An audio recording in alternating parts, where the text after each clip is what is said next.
within. And I keep getting all these things. Okay, got it. So anyway, I am just feeling blessed that everybody's here, and I'm ready to have everyone step up and say their message today. So the way that most of these meetings go, you go through the housekeeping, you go through who I am. So who I am Wilda Keir. You know what? Right now, I am the founder of WK Marketing and Author Services, but I've had many lives. And so we'll talk about that later. The life now is about helping women and women helping other women and their children to write their books and get their books out to the world. And yeah, and I want to thank everybody. And I would love everybody to, and I'm going to start with the top of the phone. So I'm going to start with Mary Nance. Mary Nance, so why don't you do your 1 minute introduction so that we can know who you are and the title of your book, and then then just say hello, because this is the short one. Can you unmute yourself? While Mary Nance is unmuting, we're going to go to Kelly. Hi, everyone. I'm Kelly Floyd. I'm the co-founder of Visibility Launch, and very grateful and happy to sponsor this BookFest. Thank you. Evie. Hi, I'm AB Smith. I'm from London. And yeah, I'm a relationship coach, but my book is Crush Your Goals in 90 Days. So I also am a fitness coach. And that's it in a nutshell. Yeah. Thank you. Naima? Good afternoon, good morning, good evening, no matter where you are on the planet. I am just honored to be in your presence. My name is Naima. I'm a mother. I am a wife. I am a rapid transformational coach. I am a life coach. And I'm an author of 2 books, The Wonderful You for Children, because it's the number one job of a parent is to build high self-esteem in our children. And I have 3 daughters who are doing very well in the world. So I'm very qualified to share the wealth of knowledge that I have through my books. And then my other book that is more adult-like is Naima, Simple Path to Peace, Self-Confidence or Self-Compassion in Love. And I do have a podcast that is every Monday at 8:30 a.m. Pacific Standard Time. And that podcast, we visualize the person that we want to be more of and the life that we would love to experience. Yeah, that's right. That's right, Naima. All right. I saw Charlotte. Charlotte, are you ready, or would you like me to go to Miss Carly? Carly, you go. Hello, everyone. My name is Carly Bondard. I'm an empowered mom. So I am actually a single mom taking care of 2 high energy kids while also building my business. I've written 3 books in less than a year now. So I have Your Empowered Birth Plan Roadmap. I have How to Hire a Care Provider. And my newest one, which is coming out November 1st, is titled Your Empowered Birth. I help moms who want to have a natural birth plan their birth with power instead of fear, so that they are able to get the birth they want without having to fight, beg, or compromise. And I also go live inside of my Facebook group, the Empowered Birth Community, every Tuesday. I call it Take Charge of Birth Tuesdays at 1 p.m. Pacific time. Thank you, Miss Carly. Carly will be on today at 12:20 to talk about that. And I am telling you, she had me on the radio crying. She brings you to the core of what a wrong birth, anyway, she'll tell you about it. Hopefully I won't be crying. Next, are you ready, Miss Charlotte, or do you want me to go on to Miss Lilani? Lilani, go, honey, because I still can't hear Charlotte. Hi, everyone. I'm so happy. Are we, Miss Charlotte, would you like to go? Okay. Hi, Hi, I'm Charlotte Farrell, Sister C. This is my book, Heart Balm, just for you. It's like lip balm, but for your heart. This is a book that I wrote celebrating living 42 years past the time a doctor gave me 6 months to live. And the poems are poems just for you that could be used for you to write, inspire people to write loving poems or messages to themselves, but also to write poems to help other people who are going through challenges, having to start over at square one, or who just want to experience bliss. And this book has enabled me to do workshops at sobriety centers, on cruises, and in schools. And I would be happy to do a workshop for you. And you can find the book at Heart Balm, just for you. Thank you. I love it. All right, Miss Lalani. Hi, Wilda. Hi, everyone. Good morning, afternoon, evening to wherever you guys are. Thank you so much for joining all of us today. I'm so happy to be with all of you.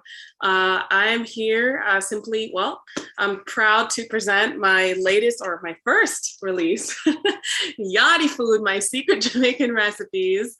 I absolutely have just had an amazing response from this book. It's basically simple, easy Jamaican dishes, and anyone that is not familiar with the Jamaican culture, they can simply just read this book, follow the recipes, and they'll have some delicious Jamaican food. So that's mainly what I'm here to discuss today. And of course, I have some neat surprises to share with you guys. Thank you so much. Let's see. Cynthia, did you want to share?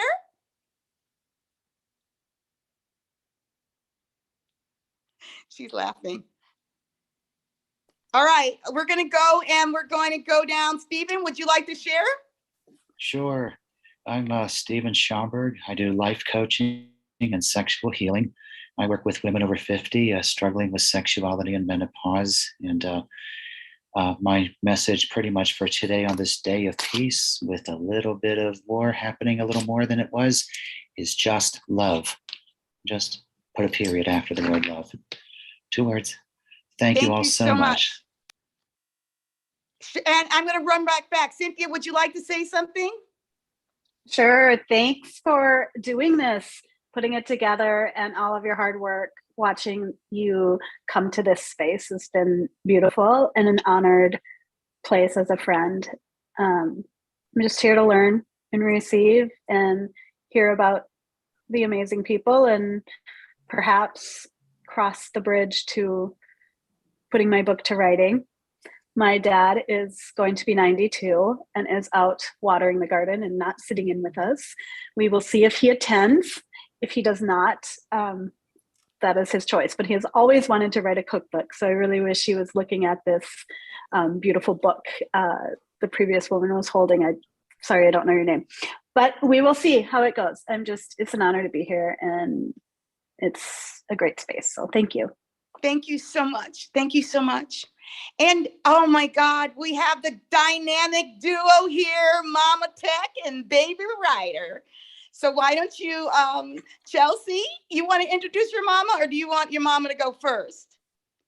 Hi, everyone. I am Melissa Lambert. I am the CEO and visionary of Women Emerge Network, but I'm also an author of about 4 books.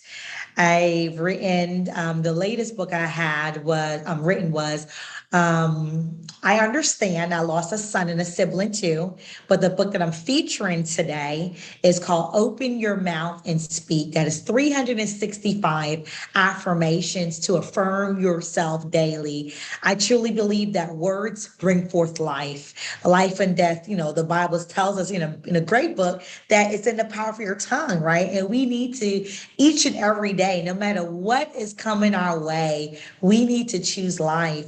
We need to choose the words and make sure that our words that we speak, bring forth a great manifestation, good or bad. But just know that everything that we go through in life is a lesson learned. So this is my lovely daughter, Chelsea, and she can introduce herself. She actually co-authored 2 books with me, and she will share about her first book, which was Beauty in Me. So tell everybody who you are. Can you, Miss Melissa, can you have her just move over a little bit? Can everybody see her face? Her whole face? Oh, there she goes.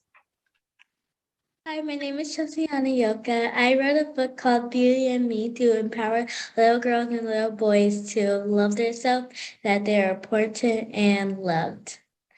Because when I was younger, I got bullied because of my skin color, and that was really sad. And I ran to my mom and said, Mommy, I got bullied. And she said, It's okay, Chelsea. We will write a book about this to empower little girls and little boys. So that's how I made Beauty and Me. Good, how old are you? I'm Oh, 10 Miss years old. Chelsea, Miss Chelsea, your mama and you, that was amazing. I love it. I got bullied too. And so anyway, you did something about it. You wrote a book, and a lot of girls just go home and cry. So thank you for being here to empower little girls to know that they can take the pen and write something and create a book. Thank you. Thank Thank you you so for much. having us. We're And looking I forward to this see, journey. Johnny Proby, her screen isn't on. Johnny, did you want to speak? Johnny is I saw her mic come on. I'm here to support you all. So I'm just here in the background. And I'm just so grateful for the little young lady. She just blessed my heart. So thank you. Thank you, Johnny. She's a beautiful singer. She's a healing singer. So anyway, thank you so much for being here.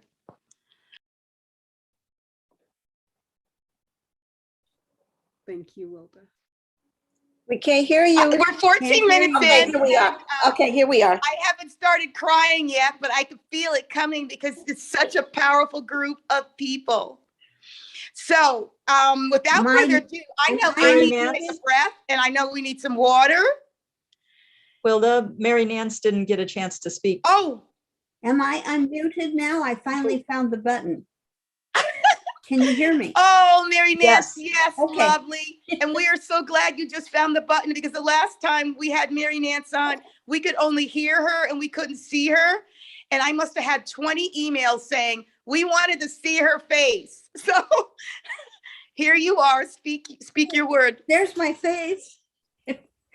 So I wanted to, I'm just having so much fun with Wilda ahead of time and doing some of the planning and some of the glitches that happen. I'm a poet. I said it out loud in public. I have spent most of my life saying, no, I am not a poet.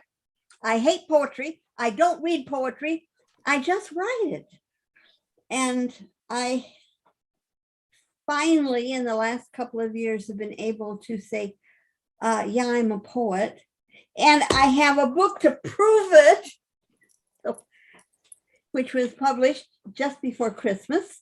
And I'm working on compiling another book because I started having poems come out of me when I wrote, and I've always been a wordsmith. And suddenly here is this poetry. And so I have a whole file drawer full of it, and I'm trying to compile it and put it in little books. What's really tough is organizing it. When poetry doesn't come to life in an organized, logical way. At least that's been my experience. It comes because I'm feeling something, and the only way I can say anything about it somehow comes out to be poetry. So I am trying to finish my life's work because I don't have a lot more time to do this. I'm 89 years old. I will tell you that she is amazing. She's up late at night. She's editing. We laugh. She always tells me, I have so much life left and I'm not sure about, some other things. So we have her story, and we have Chelsea's story, and we have all you people in between.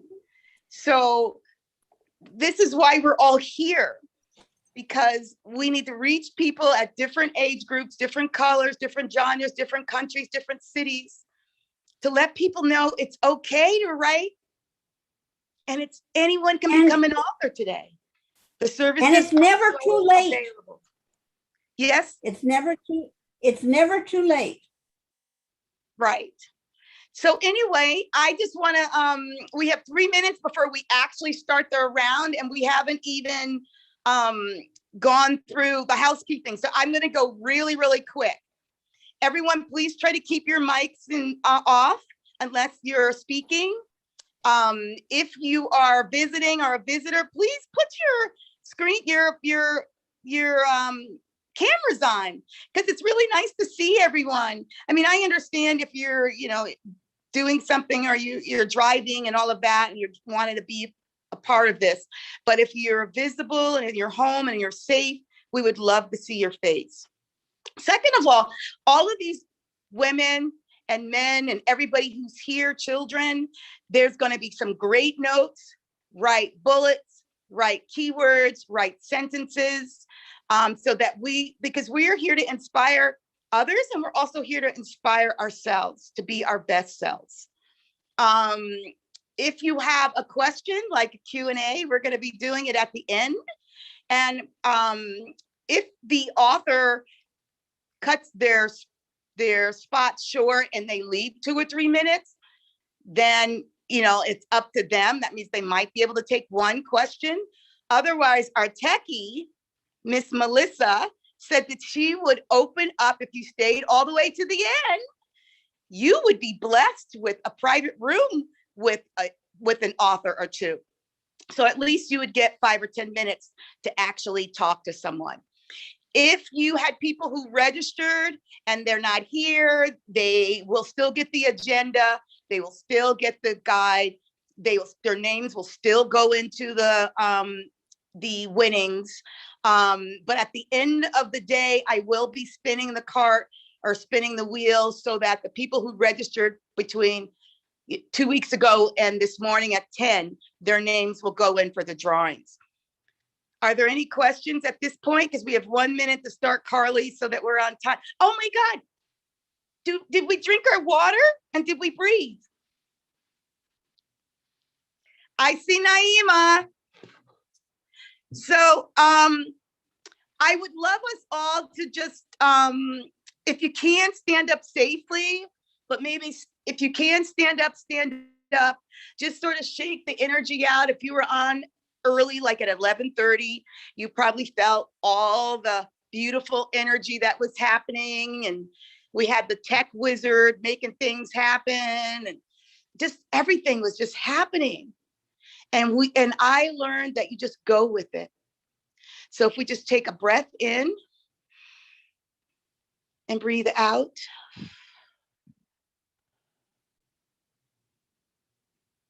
And one more breath in.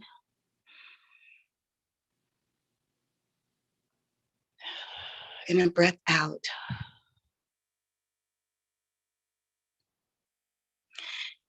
And I get really excited. So I just want to say thank you all for being here, and toast yourself on just being up on this morning, feeling good, looking beautiful, and that you actually have breath to breathe, lungs, and you're here, and you're here, and you're here, and you're safe. So it is now 12:21, and where's our beloved Carly? Hello, Wilda. Hey, so Carly and I have been together over the last, is it 2 or 3 years? I met her from one of the groups. 2 years? 2 years, when the virtual coach and everything, you were in the breakout rooms and everything with me. Right. And she's amazing. Also from another place. She's from Canada. And her gift is working with women, mothers, and actually going through the birth trauma.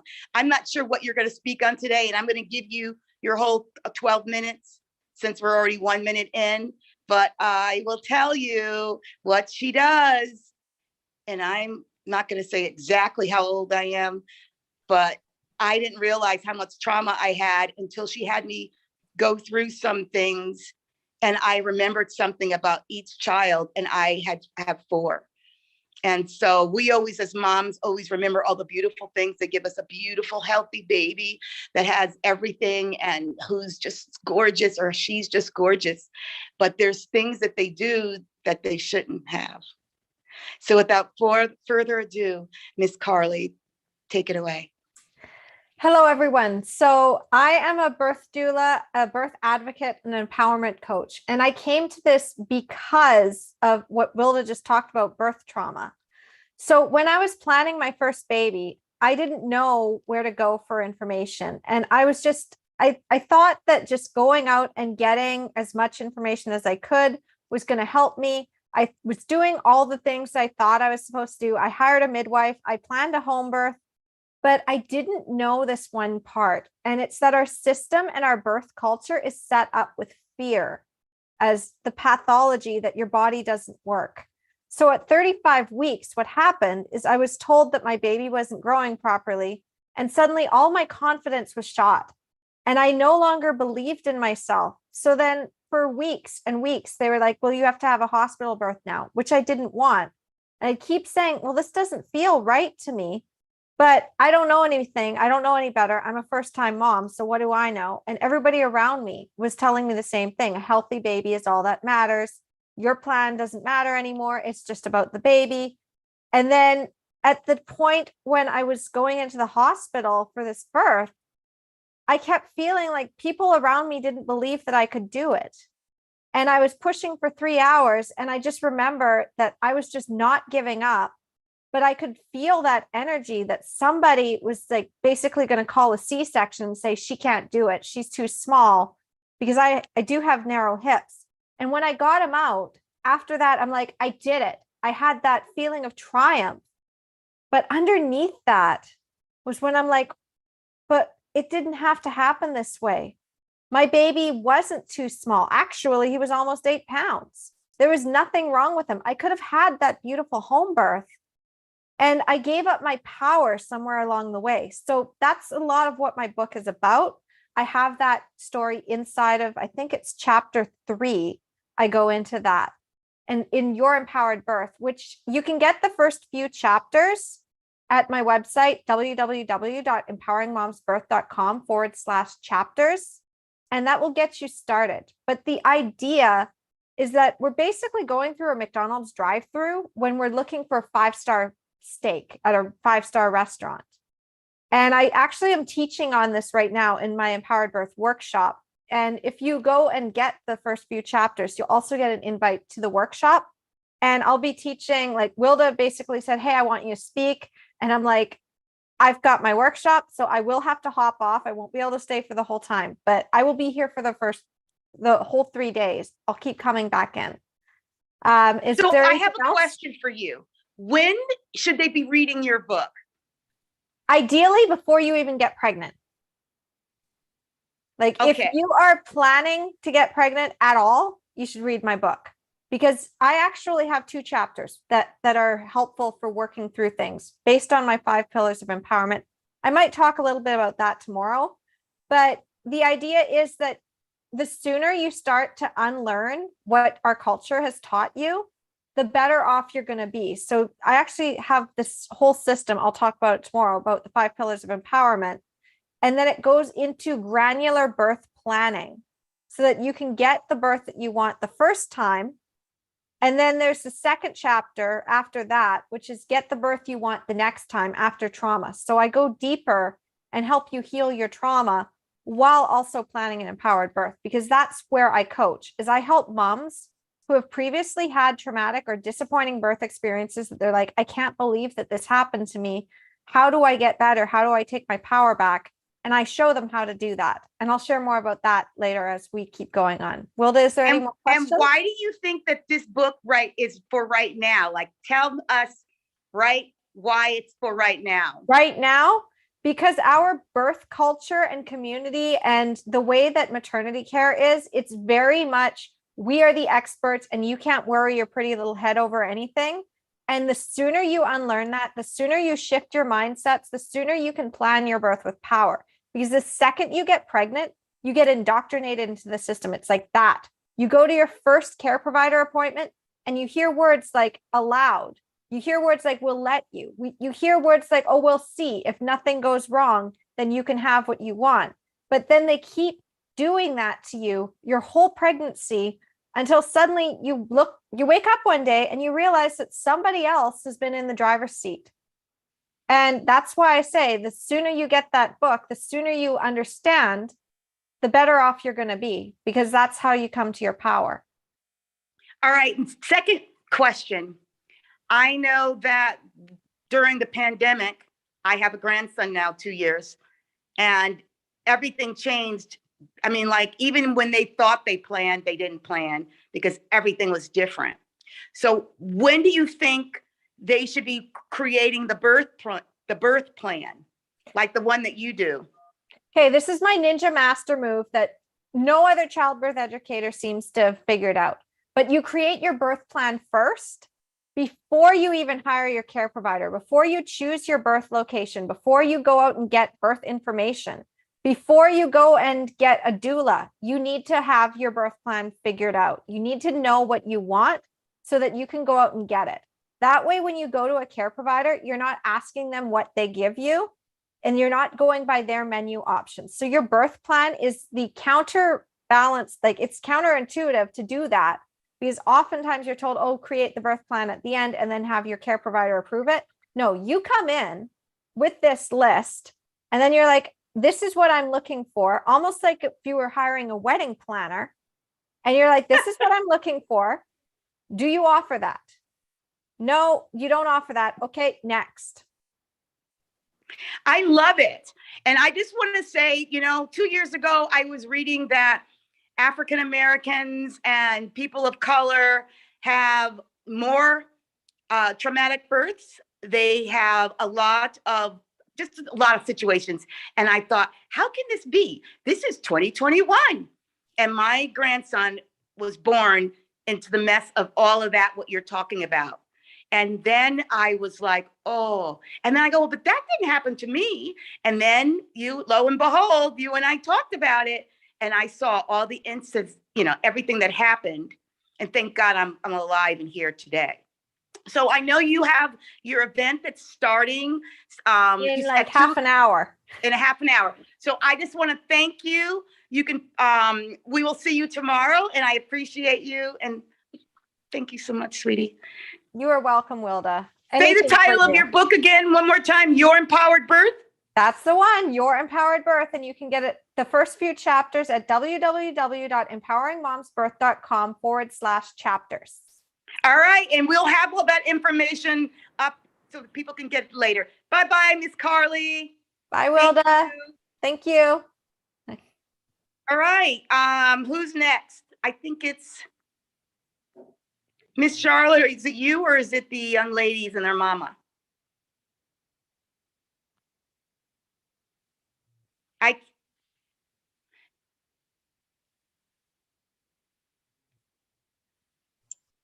I can go next if you'd like. All right, go ahead. Okay, as I said, I'm Charlotte Sister C. Farrell. I'm sharing with you today from Heart Balm, just for you. And I want to tell you a little bit, something I had in common with Mary Nance of not calling myself a poet, because I wrote poems when I was a child, but as I went up through the educational system, I was supposed to be doing scientific things. So I became a nutritionist and I worked in public health. And as I made that progress, all of my writing became bureaucratic writing. Who's there from Canada? Carly, who just left. I was working for the Department of Public Health, and March 9th, 1989 was like the book, The Best of Times and the Worst of Times. I was on my way back to the health department after doing a stress workshop for teenagers. And a stressed out woman hit me and knocked my car off to the side of the freeway. I had a head injury and a spinal bruise. So I made my living by writing. Words ran around the page. So really the first thing that I was able to write, first sentence I wrote was, my life must be fun. And then in place, I had a few weeks that I was able to work at home, and I was supposed to take part in a health promotion workshop. And my brain was saying, I'm not doing all of that. I didn't want to look at all this data and statistics. I did the workshop with poems. I wrote some funny poems with health messages in it, and people loved it. So I began to find poetry as a healing form. I was really raging about many things. I was mad at God. I was mad at the woman who hit me. I was mad at the legal process. But slowly, poems started to come to me. Um, Mary talked about how do you organize your poems. At first, they were unorganized. I just would get up in the middle of the night. I'd have a pad. I would scribble down something. And a lot of my poems, as I started to categorize them, I had 30 anger. I had 25 blues. I had 50 heartache. And faith, hope, and love were small. So the poems in my first book, From Pillows to Pillars, were a woman's story from tear-soaked pillows to pillars of strength. And they weren't organized as first. As you know, Mary said, these poems come to you, you scratch them out. I typed them up, but then I started organizing them into sets, so that the first book was the transition from blues, heartache, and anger to the resurgence of faith, hope, and love. And I used to take, I had them, you know, like a lot of people had, I had them printed at Staples, stapled together, and I would take them if I was going to a convalescent center. I would take them to a prison. But finally, people said, why don't you organize these into a book? And so that first book became a platform where people asked me to speak about different things, or people sometimes paid me to write a tribute poem. And then sometimes people would ask me, how did you do those? So that led to the birth in 2017 feels like 1917. We've been through so much since 2019. Did you say 1917? I was like, people, the youngins are probably going, she did what? She stapled it together and did. I stapled my own little books together until I was able to get it, you know, like we talk about a lot of people being self-published. Before I used one of the print on demand, I printed out a few, I stapled them together. Then I grew to having them, you know, ring bound. Anybody ever do a book that has the spinal, you know, the ring at the edge, the spiral? But this book, after working a few years with those emotions of anger, heartache, blues, and then the resurgence of faith, hope, and love, it was linear. I came into some teachings where things we have aren't linear. There's, you know, this thing that happens today, that happens the other. So Heartbalm isn't linear. You could read any chapter at the beginning. You could start with the chapter at the back that's around bliss, or you could start with the one at the beginning, which kind of connects with this today's day, peace, international peace. Some of the poems are on finding inner peace. I thought this book was written so that to encourage people to write poems for themselves or do something. The first one is do. Has anyone ever written anything just for you? I mean, just for you. And then, have you ever written anything just for someone else? So it's kind of a book that people could give as a gift, or that they could keep it for themselves as their gift. After each chapter, there's some exercises that people can do to write poems like that, around the poems of writing something. If no one ever wrote anything just for you, you can write a poem just for yourself. If you have been asked to write a poem, like Melissa or Chelsea, if you were asked to write a poem for a classmate at school, there's some things to think about in that chapter about writing poems. I share some of the tribute poems that I've written for people from all kinds of circumstances, people at church, people that drive a bus, people who are getting married, but it's an encouragement for people to give a poem as a gift. So each one of these, the book is just for you, is something that might inspire you in expressing love for yourself or love for someone else. But it's also a gift that you could give somebody because it has some poems in there that they would love and enjoy. Right. I love that. So, so you're encouraging people to write the poems and put them together and create a book that they can give as a gift. Well, even first starting with a journal, you know, we talked about journals, and my poetry started with, I've got a whole bunch of these. getting them. But as the poems start to have a feel for you, you can just, first of all, write them, but then you start to see a pattern, like a pattern in your thought. Carly had a pattern about childbirth.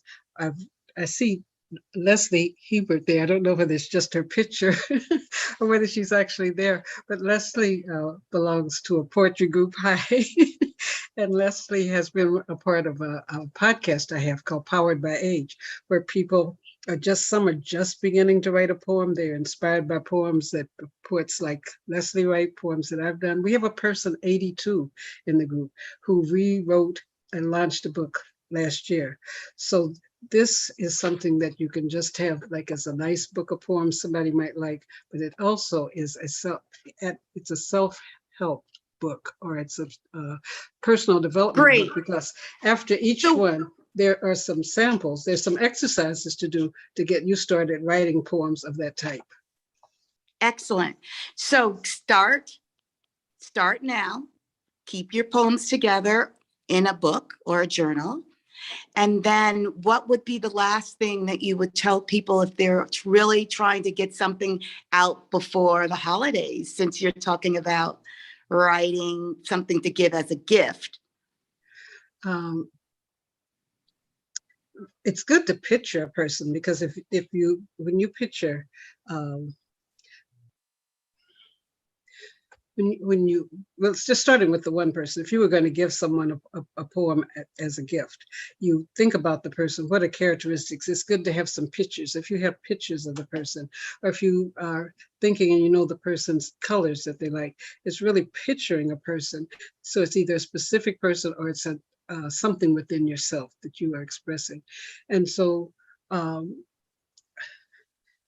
that would be one place to start with the one poem. And then one poem, there's something that I don't know whether Mary feels No, the that's same a way, perfect answer. They just need to start with the one poem. Right, and Great. you get So inspired, why don't you because show them your book again, and then I am going to because we have to stay on task. Thank you so much. Here's the book, and I am having a workshop that's in the basket of things that Wilda has to give away.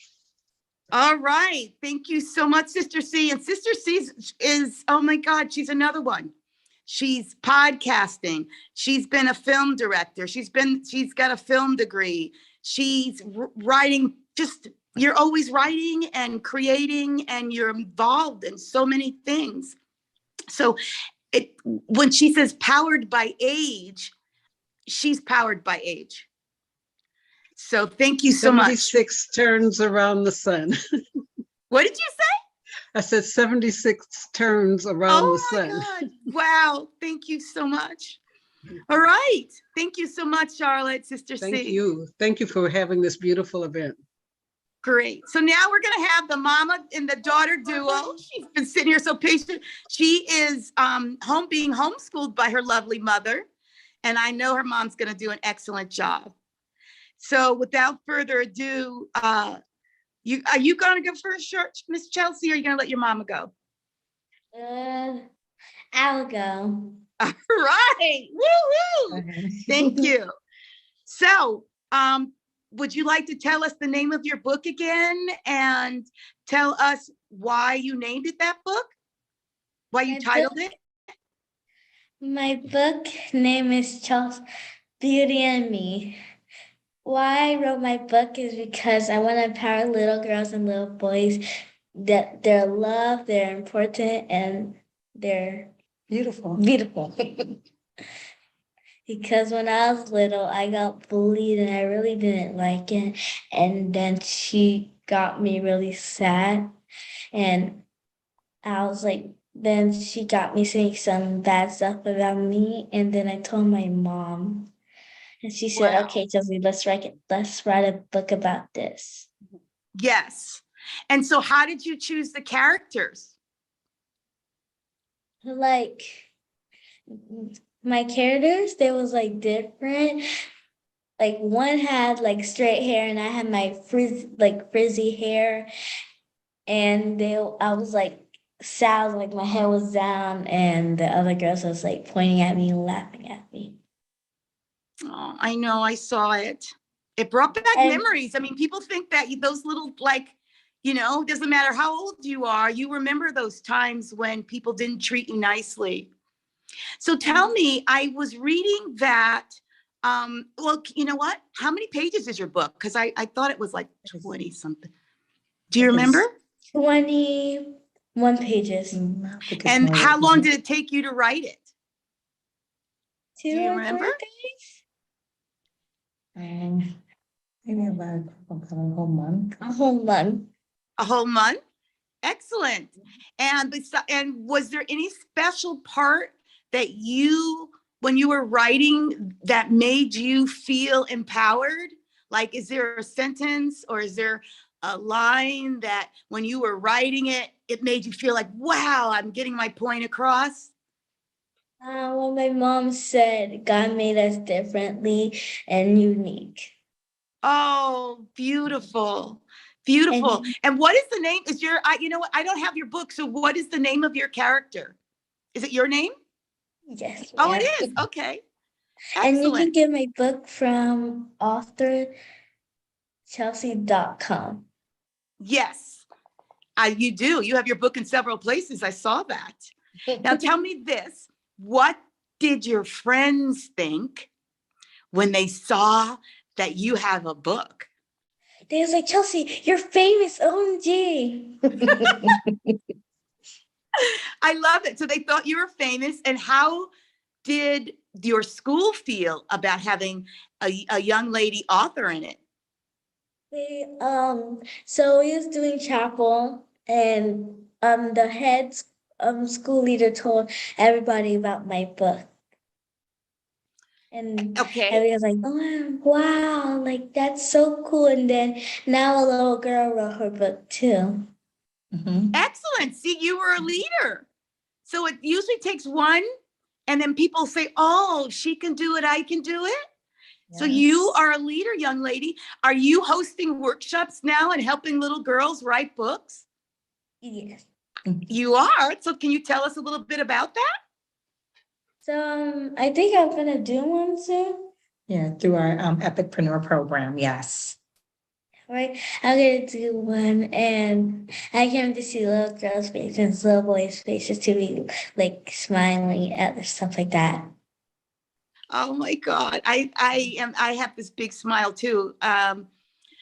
Wow. Okay, so what is in the works? Are you going to be writing a series? Well, I want to, and I don't know if I can. Can I? Yeah, we're gonna do another book called Chelsea Moved to Florida, remember? Oh yeah, I'm doing another book called Chelsea's Moving to Florida. I love it. So you know what, sweetie? You can have 100 books. You just heard somebody say she wrote almost 4 books in 1 year. So I'm not saying you have to do that, but I am seeing that you're making a little series, and that would be really awesome. So perfect. Thank you so much. Is there anything that you want to tell us? Oh, are you still running that bullying program that you have? I know that I saw somewhere it said that to do something bullying, and I don't know if that's a national website or if it was your own personal. So we just combine the books to kind of really just go out to different schools and to share on, stop bullying, the campaign, and just kind of empower the kids to love on each other the more. So we haven't really connected to a campaign on the bullying. We just go to our community and assist in going to different schools on talking about stop bullying. Okay. And so do you get to go on stage, or are you standing behind the table showing your book and then giving your little stop bullying talk? And it's not a little stop bullying talk. You're giving your professional stop bullying talk. I think it's going to be a stage. Whoa! On stage is great.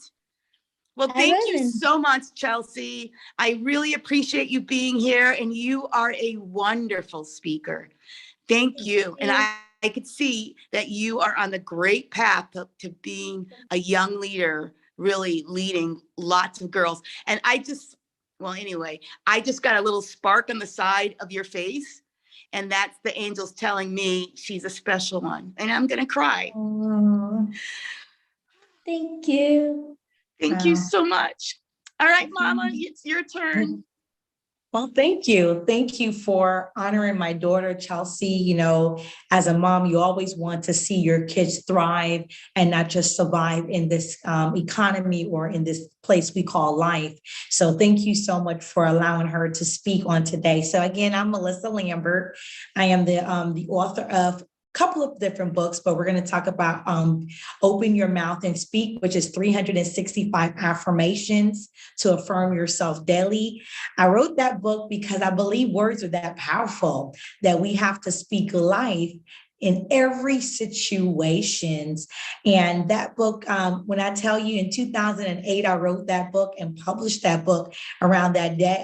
It took me 30 days. It normally takes me about 30 days to write a book. Got it published and everything under 60 days. And to this day, every affirmation for the day, it speaks volume to that day, whatever the circumstances that I'm facing or someone is facing, they will look at the affirmation and say, wow, Melissa, that is actually for this moment. So I look at that 365 affirmation as each affirmation as inspirational, because that is really what it has been for me and so many others.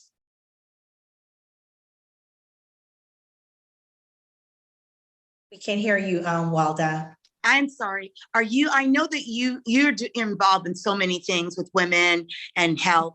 And so are you using that as a platform, as a tool for your business currently? And are you actually helping women move through the 365 versus are you running a coaching program with that? And that's like 3 questions. So go ahead. So absolutely. I believe with my company, Woman Emerge Network, we do have an author corner that's there. And we also have an entrepreneur opportunity to share with these entrepreneurs how to build out a business. And being an author is a business. You know, I always tell people that if you can read it, you can write it. If you can wear it, you can read it, right? So, you know, those aspects of you writing a book, writing a song, writing a t-shirt, having a t-shirt line helps so much. So I do utilize Open Your Mouth and Speak in all my platform. Why? That's how people begin to speak life, when they begin to see the manifestation of their words come to life. So sometimes you do have to let them know, listen, if you don't have the word for yourself, open the book, open your mouth and speak, and find the words so you can be also inspired. So yes, I am using it on my platform through Woman Emerge Network, which is launching. And also whenever I do my coaching, you know, I have individual coaching to coach these ladies to success. You know, I ask them about their journey and what book is inside of them that they need to pull out so they can actually begin to write it and then publish it. So it's used on all my platform, including coaching, as well as, you know, me just teaching around my city as well. Excellent. So, you know, when I looked at that cover, again, it evoked a lot of things, because open your mouth and speak. When I was a child, I was told children are not heard or seen. You're just there. And so opening your mouth and speak wasn't something that you were supposed to do, and surely not in public, and surely not to show out at school. And so, and it wouldn't even be that you were saying something wrong, because I wasn't that person. But I know it took a lot. And a lot of times I feel that when I saw that cover, it was like, oh my God, it's like almost that Maya Angelou wrote Why the Caged Bird Sings, right? And so people come out and they speak and they are so artistic in their song and their plays and their this, because they were so squelched and so held back. that when they had the opportunity to speak, all of this greatness came out. So I love that. I love the color. I mean, you don't even have to really, I mean, open your mouth and speak. What is that? 4 words? Open your mouth and speak. 5 words. It's very powerful. Yes. Very. And maybe Miss Chelsea could even write the kids sequel to that, because again, it's about, you know, kids are supposed to be, you know, not speaking their mind, not allowed to do that. You know, the whole, you know, and I don't want to speak into that. Today's a different day. And this is why we're all here, so that our voices can be heard. Absolutely. So what I think I love that idea. Yes, thank you so much. So can you give us, give the audience 2 lines on, or do you have your book with you right now? Would you like to give us at least? I wish I did. I was trying to get everything situated for the live, and I did not have everything with me. But then tomorrow, I definitely can give you the affirmation from today as well as tomorrow on our next live. Excellent. And then can I ask you, how did you choose those particular 365? I was washing the dishes in 2000. I was washing my dishes in my kitchen, and the Spirit of God just gave me, say it's time to write. I sat down and they were just downloaded to me, and I wrote until around 3 or 4 in the morning, and I had 365 affirmation. And also one of the things that helped me also was, every time I went to a church or an event or a workshop, I'm a writer. So I will write different words down that someone kind of stated that inspired me. So I also opened up my books and I said, okay, well, I like that. Let me change it around. And that's how I was able to receive all 365 affirmation. So it was, some were downloaded to me and the others were from my long list of books that I actually, I wrote into, and all the affirmations came out of someone else's sermon or someone else's talk when I went to an event. So yeah, that's how I was able to receive all 365 affirmations. That's beautiful. Thank you so much. All right. So would you like to say the title of your book and where they could find it? And then I'm going to move on. Absolutely. So it's Open Your Mouth and Speak, which is 365 affirmations to affirm yourself daily. My daughter found it on this is how it looks, if you guys can see it. She's found it on Google, but you can go to Melissa, that's MELLISA Lambert, LAMBERT.com. That's MelissaLambert.com, and you can purchase your copy there. Thank you so much for having me. Thank you so much, both of you, Chelsea, Melissa. Oh my God, dynamic duo. Oh, there's her book. There's my baby. My mom did my hair like that too. It was just such a beautiful. That was the only hairstyle I could do. So that's why her hair looks just like the character, because that's the only style she wore for about 5 years. My mom had me wearing that one too. So thank you so much. I appreciate it. You're welcome. All right. So I know I'm trying to keep close to schedule as possible. I think I went out of order, but who is ready? Leilani, would you like to, you know what? Hold on a second. Did Cynthia, are you going to go get your dad so that she can listen to Leilani talk about the cookbook? He's here right now. Oh, good. I just wanted to make sure. Hi, sir. We're really excited and waiting for that cookbook. It's a long time coming. Hello. Thank you so much for tuning in and just being a part of the Yachty Food experience. Yachty Food, for those of you who do not know, it's a yachty is a phrase that's used, or a term that's used between Jamaicans to basically identify if we're from home, which is Jamaica. So yachty food that's basically how yachty food came about. Pronounce it again, because you know what I was telling people? I was saying yardy, and it must mean that it's cooked outside in the yard. But No. I was wrong. You that is tell so me, funny. say the story again, because I didn't know. Yeah, so it's yachty food. This is the way. So basically, to kind of give a synopsis, patois, Patois. It doesn't sound that way, but basically is our dialect in Jamaica, right? So it's English Creole. And I think Melissa earlier, she mentioned that she is Jamaican, if I'm not mistaken. So yes. So that's really wonderful. So yachty is just kind of like another way for us to communicate and say, oh, you come from yachty, you know? And then we'll know. Yeah, so yachty, not yardy. We don't say the R, just yachty. So that's the dialect there. The patois, if you will, coming in. Thank you so much. You know what? That's Connecticut. I was born and raised there, and they made us speak a certain way. Oh, that's all right. So yachty food, you know, the funny thing about this book is that it wasn't initially planned to be a book. The recipes, I am Jamaican, my family's Jamaican.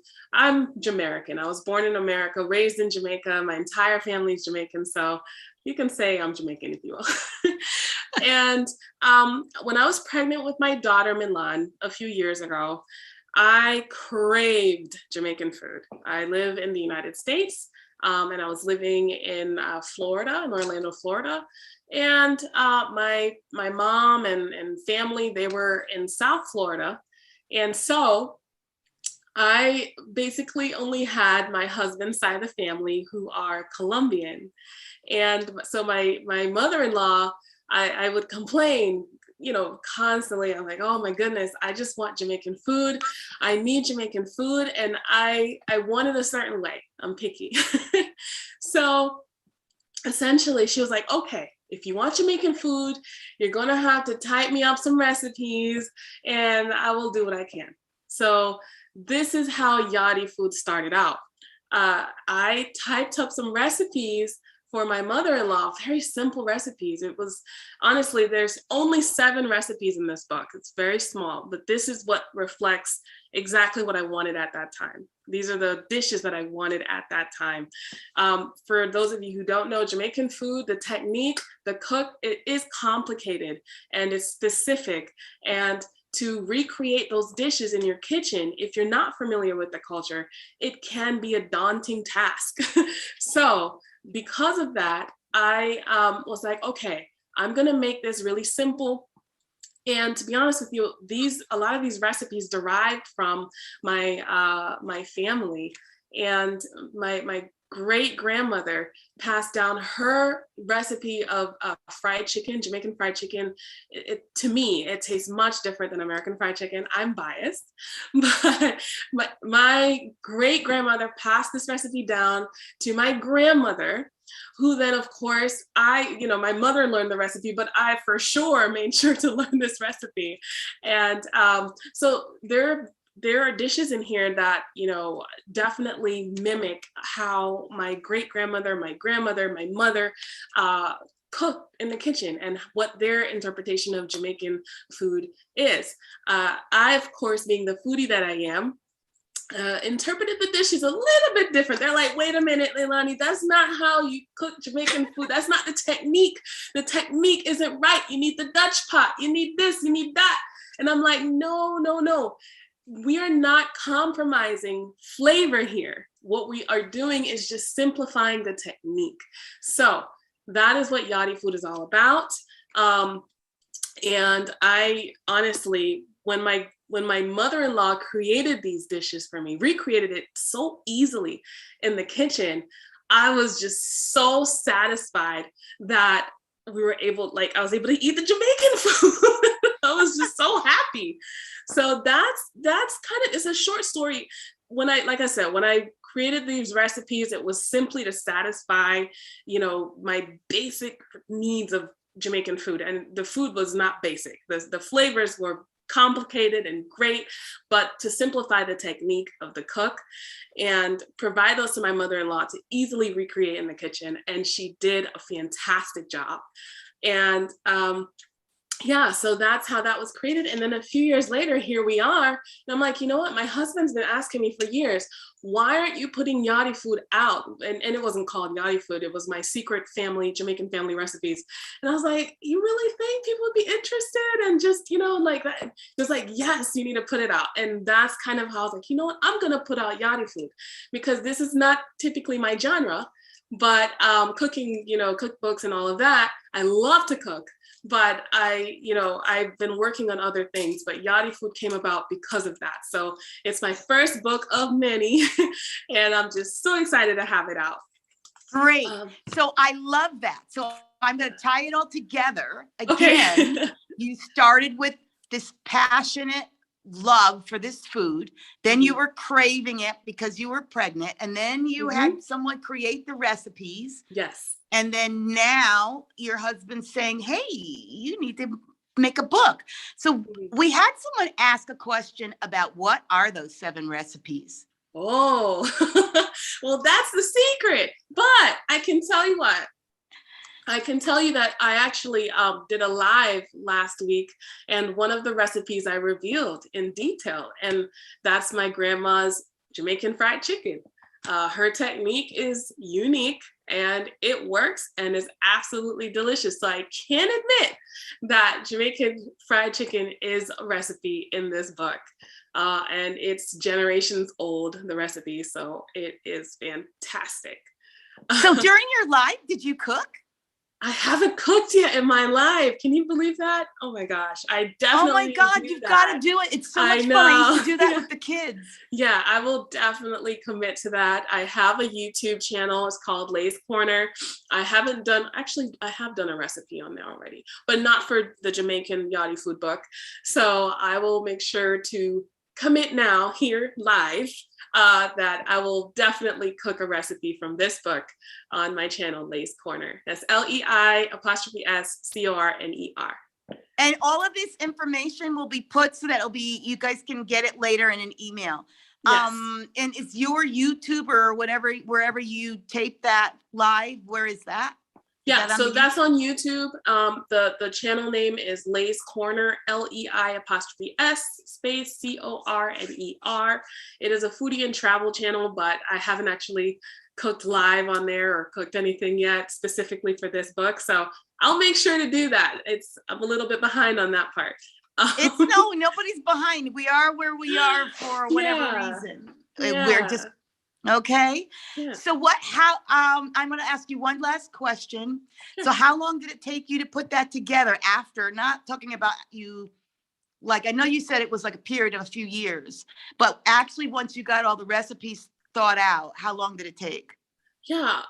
So initially I want to say the harder part was during my pregnancy, when I was like, okay, I need to make sure that I have, the seasonings right, everything, the recipes are right. So that took me a few days to put that together. And then on the back end, a day or two to kind of like assemble the book. It was very simple because all the hard work had already been done years ago when I was pregnant. So that's why I was like, honestly, it's just been sitting there and I needed to put this book out to share my family recipes with my twist to the world. Thank you so much. And Thank I just you. want to say that she's such a gift. She was this gem that showed up on my feed. And I was somewhere in Facebook and there she was. And I was like, oh my God, I'm sorry. I said, I didn't have a cookbook or author. And I said to myself, oh, Yachty food. That sounds so cute. I want it. Thank you. So thank you so much for explaining how to pronounce that without the R, Yachty. And I'm excited. So can you just say one thing, one last question? How long does it take to prepare a Jamaican dish? Well, because you were saying it was complicated.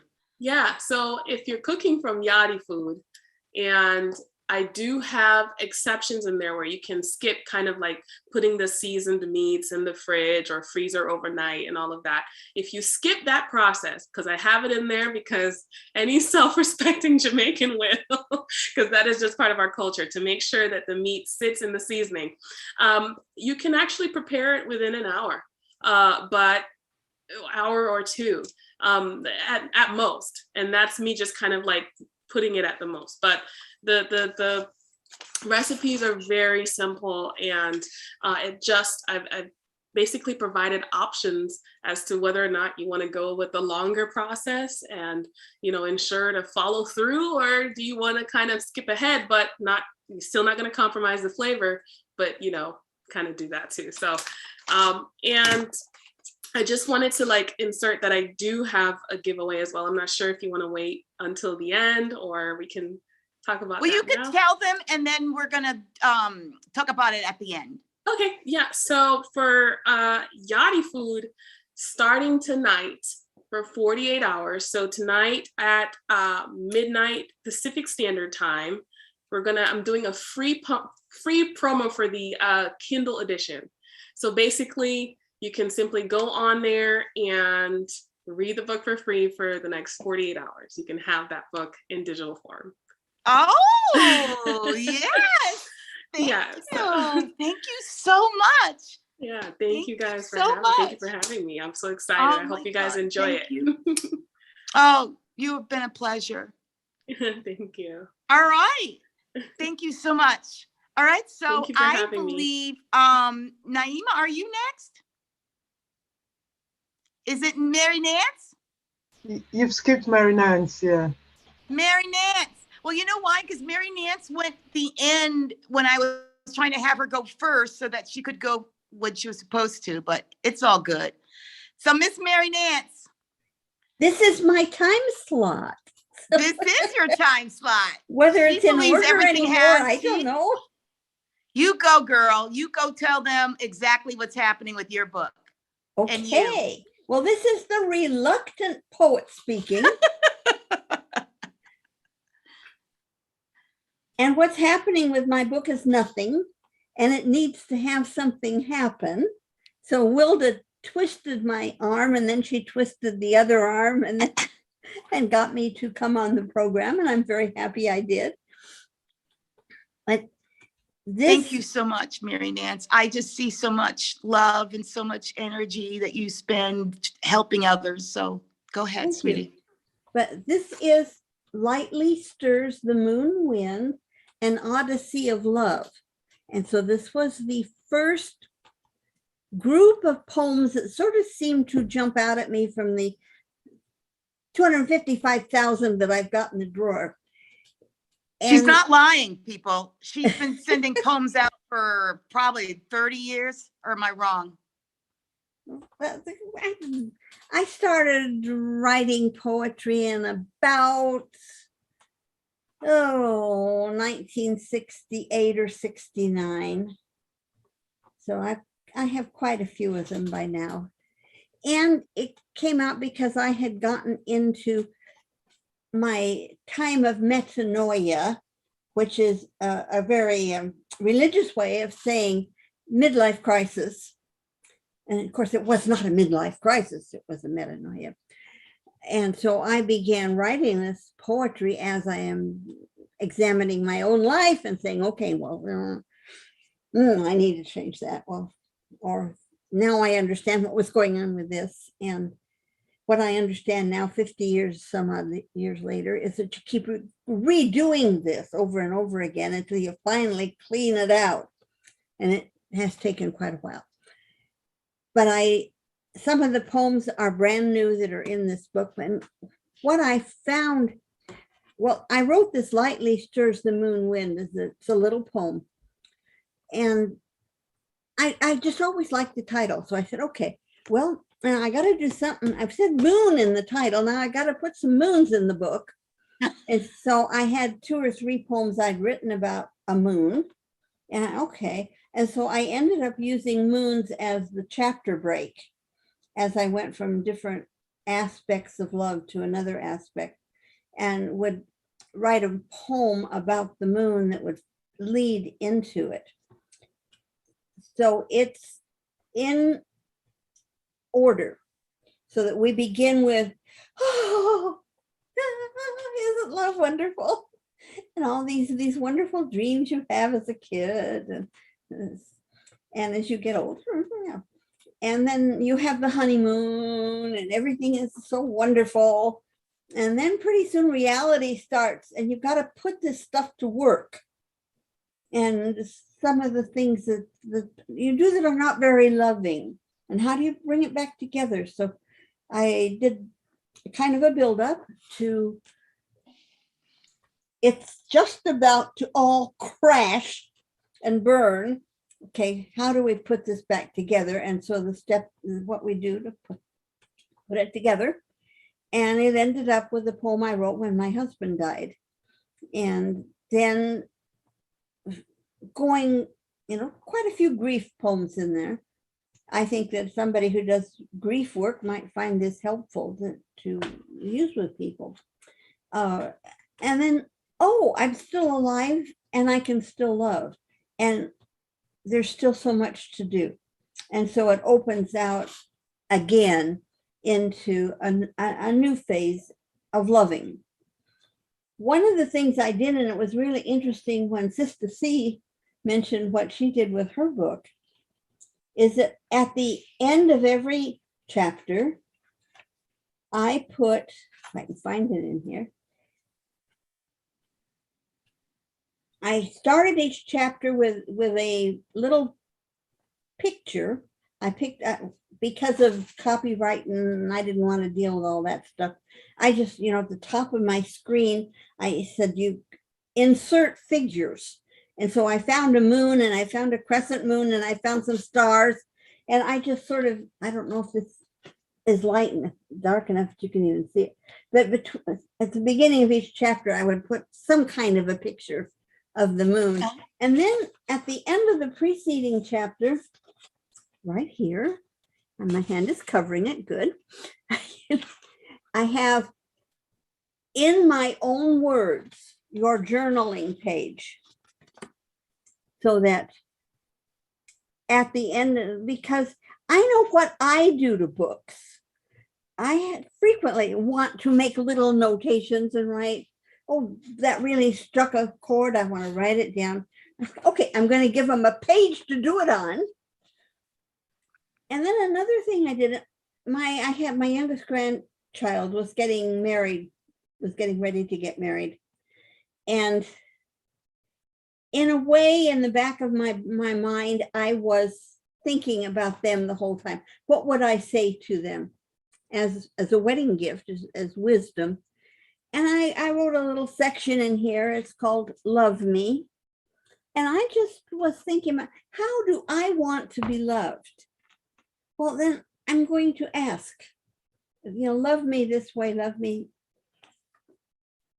in stillness, for in the deepest depth of stillness lives my fullest response to you.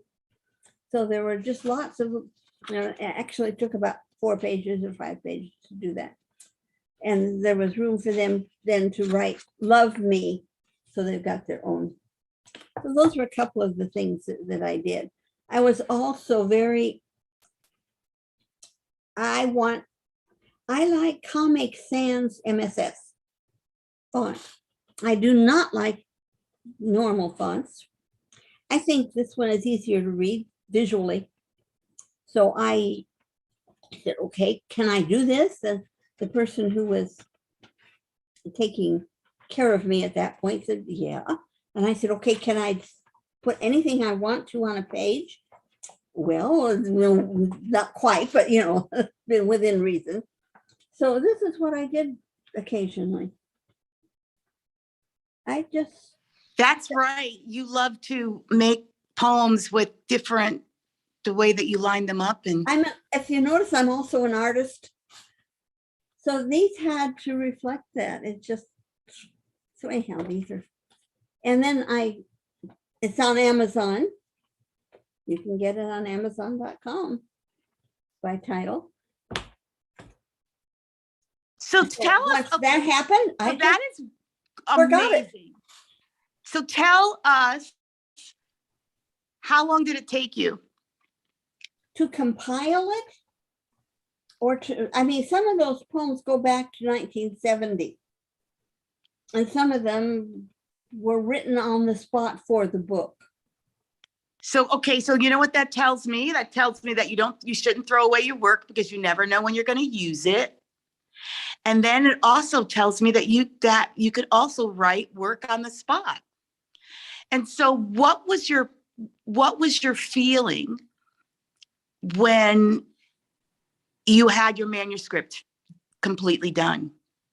And how did you feel up the next week? It's done, it's over. And Christmas is only 3 days or no, whatever. I was hoping to have it in time for Christmas, but it was a little bit too close. Okay,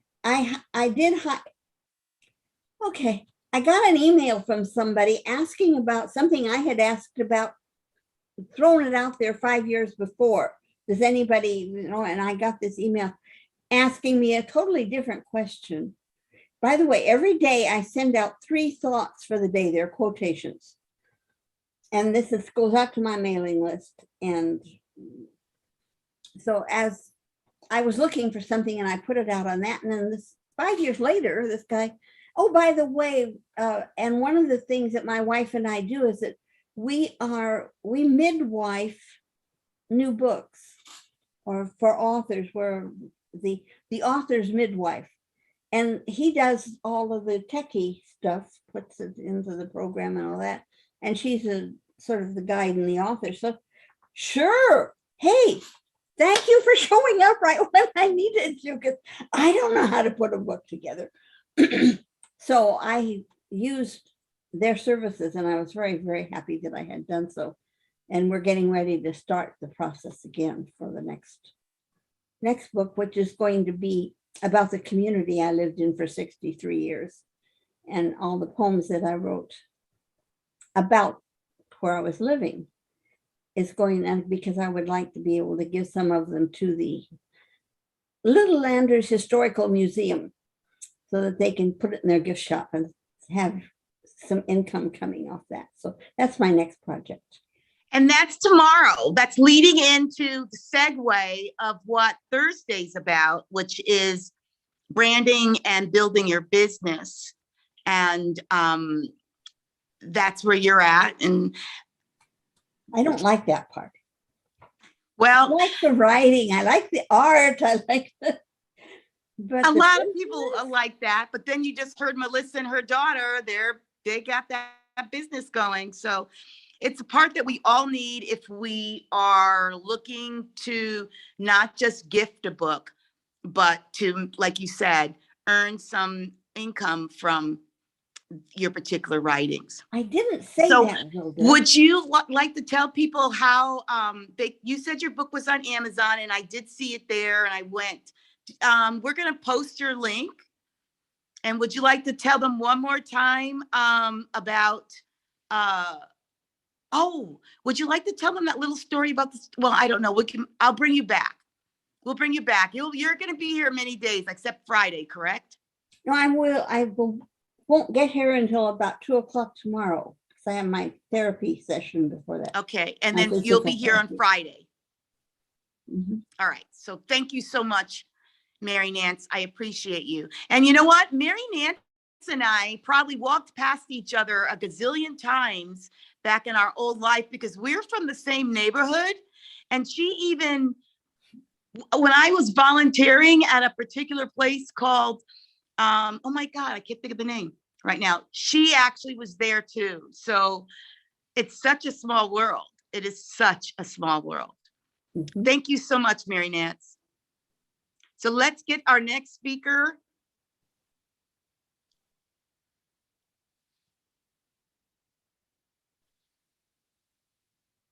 I think that is you, Miss Naima.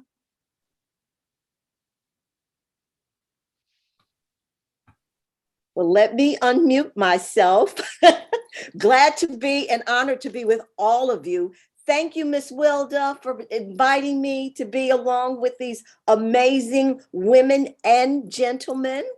And I also would just like to say to all of you, congratulations on having the courage to put pen to paper and then to take it even forward, to trust in your product, your words, that you know that they will impact others in many ways. The cookbook, I would love to purchase one of your cookbooks. I'd love to learn how to create a couple of those dishes. And so anyway, I'm just quite thrilled. And I just wanted to say before I parlay into what I'm here to share is that I wanted to share with Sister C and Mary, who are poets, that one of my favorite movies, and it became a classic, was called It's a Wonderful Life. That was created as a poem in a Christmas card.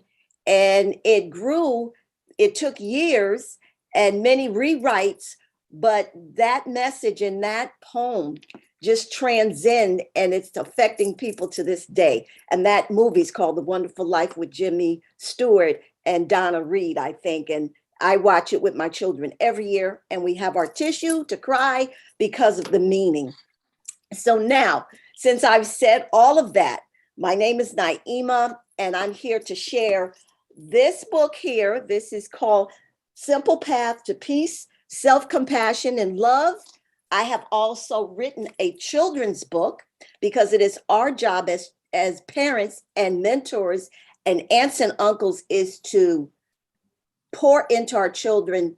And the number one job is to raise their self-esteem so they have a wonderful, healthy self-perception. But this, I think we do this on Friday. Today, it is this book for adults. This book started with this. I wrote down 12 things that I could do for myself. I was in a very challenging place. I call it growth spurt. And you know, when you want to grow, everything seems to just tumble down, burn up, destroyed, and you're just left in ashes. Oh, but like the phoenix itself, we can rise. So what I did while I was in all of those ashes and not knowing what was going to happen to me, looking at my 3 daughters, I knew that I needed to do something for myself to get me to a place where I could be very healthy, for me to be able to assist my daughters in their life. And I knew that they were looking at me as their role model at how to handle stress. What is my behavior? What are my habits? What am I going to do? And how can I show them that I have faith? I'm from a family of healers and spiritual and ministers. So we were brought up in faith and how to trust in a higher power. So when I was in that place, what am I going to share with my daughters? Because his action speaks louder than words. Once I say my affirmation and set my intention and my prayer, what are my actions going to be? Is it going to demonstrate that I'm standing in my power, knowing that there is going to be a shift in my life?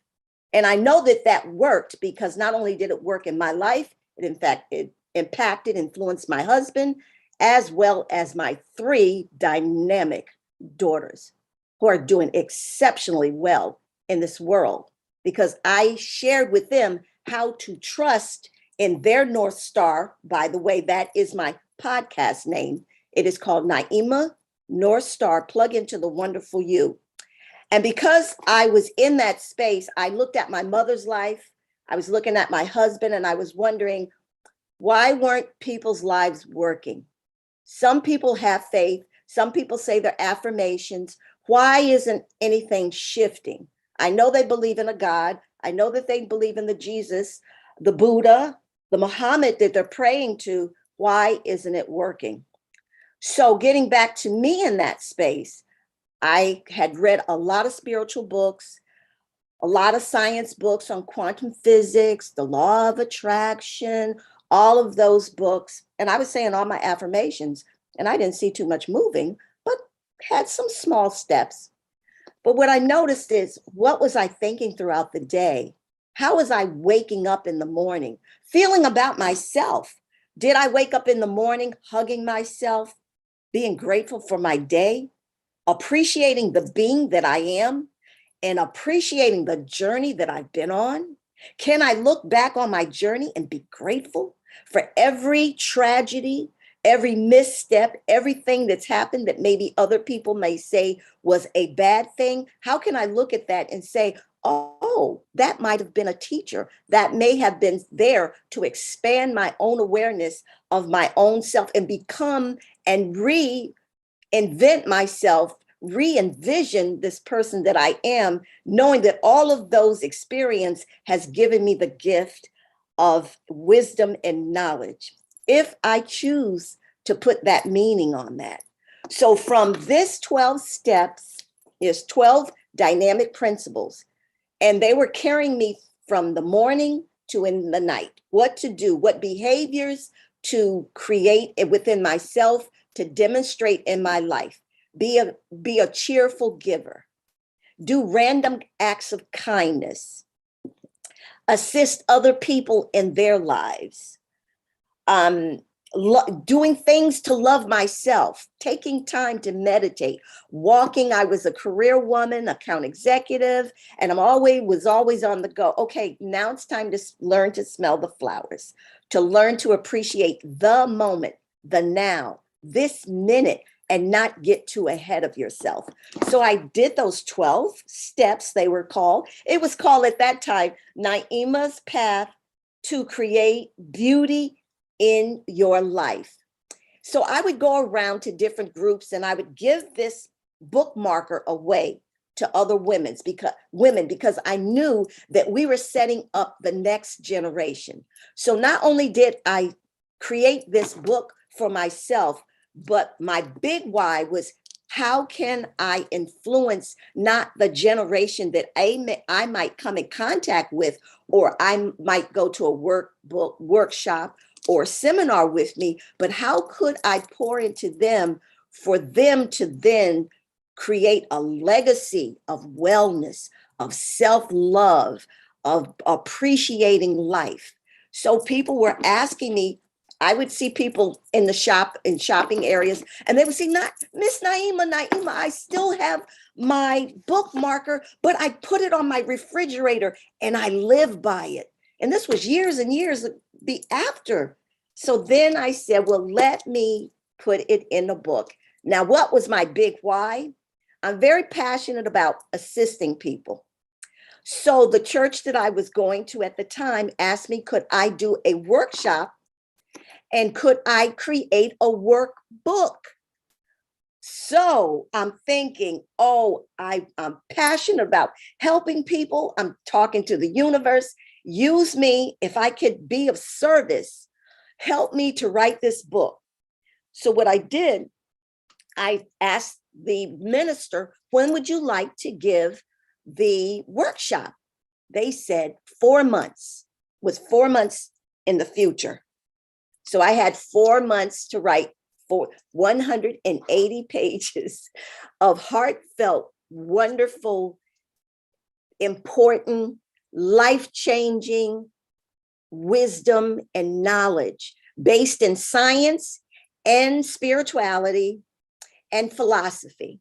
And all the books that I had read, all the seminars that I've gone to, like Wilda and many of you, and we take our notes, and some things are dear to us, some things we implement them into our lives. So what I did is I put all of those notes away. And I knew that one day I may want to have a composite of all the things that I was doing in my life that was helping me, and that I could help my daughters, and that I could help other and support other women and men, because I have a large men following as well. So I couldn't really put myself in a box and just say, oh, I'm just for women, because men gravitate to me because they feel that I earnestly would love to help them to create a wonderful life for themselves. So in this book, there are 12 principles. Now, the beautiful thing about the principles is not only will you have a place in here to make notes about what that comes to mind that you may want to save in the information, but maybe some thoughts may come up after each chapter that you may want to to write down, but there's a place in here where you write out your wonderful life. Now, my podcast is to help you exercise the visualization muscle, your imagination, which creates everything.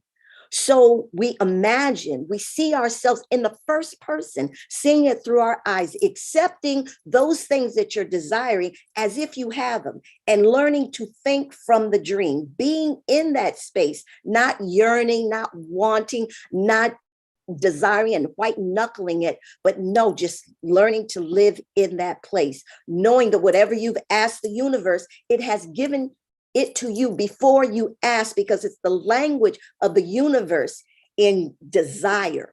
So you have a place in here where you can write your wonderful life, what you want in your life, all the possibilities that are here for you. And then after every principle, I have been working and supporting people for so long in the sandbox as a kid. I always knew what I wanted to do.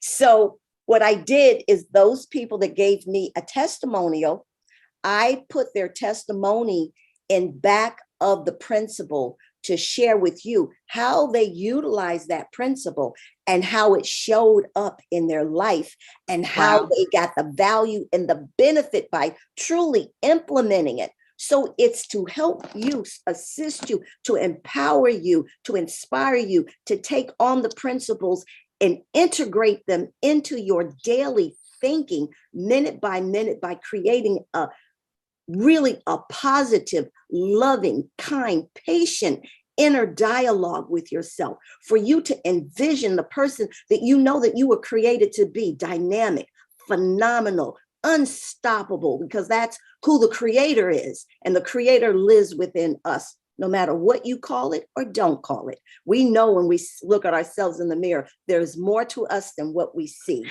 So yes. that is what you know what, it's sweetie? all about.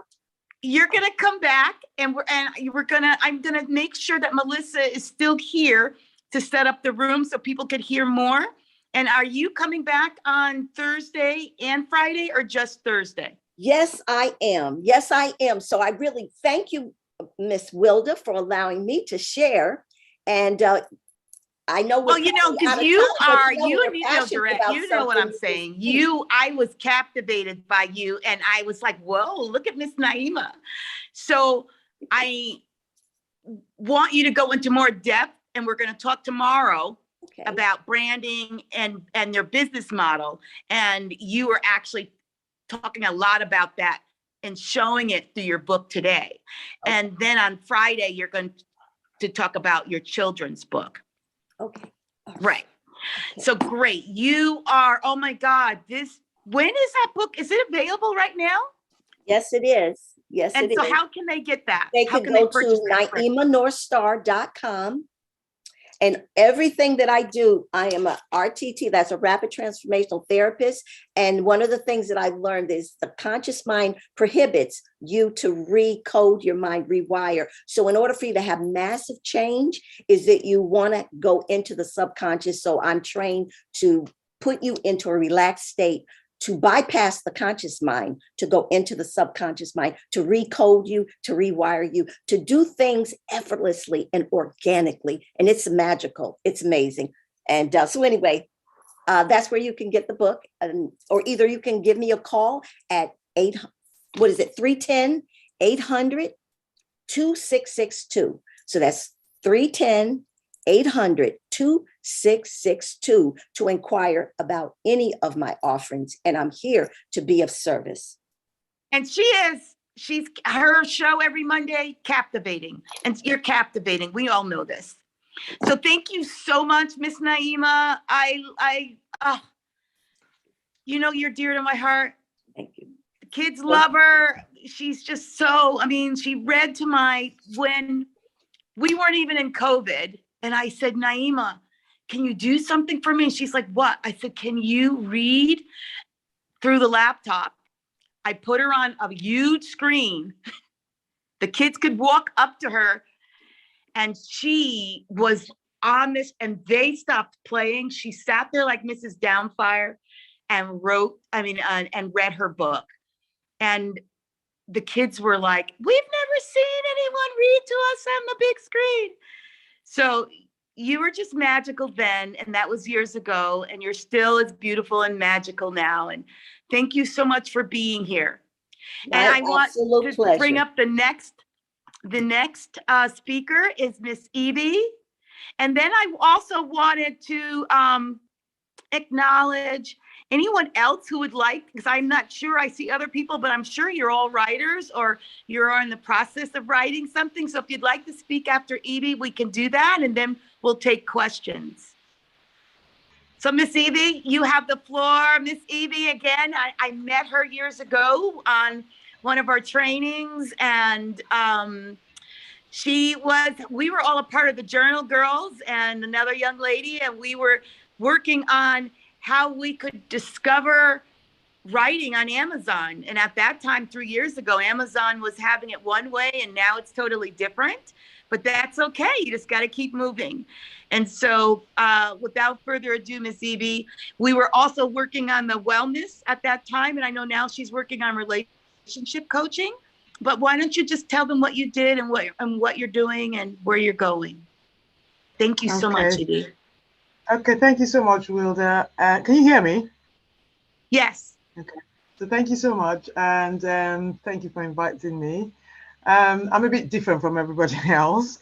So my book, it's actually a journal. I was working at, oh, it's not clear. Oh, sorry. Oh, sorry. It's not very clear, maybe because of my background. So I wrote this journal, like Wilda said, about 3 years ago, and it was to go with my program, because I had, it's a health and fitness journal, and crush your goals within 90 days. And so what led me to do that, I had some health issues for over 20 years, and I was on medication. And one day I woke up and thought, I'm not doing this anymore. I can't keep taking medication for my life, for the rest of my life. And so I went into looking at alternatives and things I could do to help me, and found out that I made some progress. So I did a course in nutrition and coaching course, and then became a coach in health and fitness.